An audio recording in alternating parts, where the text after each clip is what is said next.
নাজমুল ইসলামকে শোকজ করা হয়েছে এবং ৪৮ ঘন্টার মধ্যে লিখিত জবাব চাওয়া হয়েছে। সংবাদ বিজ্ঞপ্তিতে এমনটাই জানিয়েছে বাংলাদেশ ক্রিকেট বোর্ড। সেখানে আরও বলা হয়, খেলোয়াড়রা বিপিএল এবং বিসিবির সকল কার্যক্রমের মূল প্রাণ ও অংশীদার।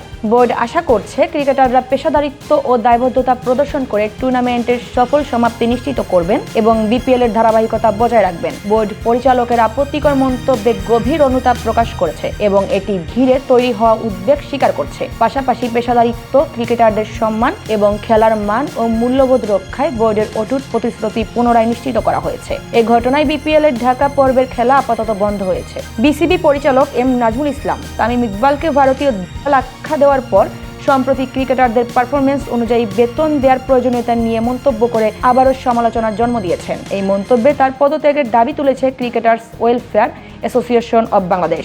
নাজমুল পদত্যাগ না করলে সব ধরনের ক্রিকেট বয়কটের হুমকি দিয়েছেন কোয়াবের সভাপতি মোহাম্মদ মিঠুন, যা বিবেচনায় নিয়েছে বিসিবি।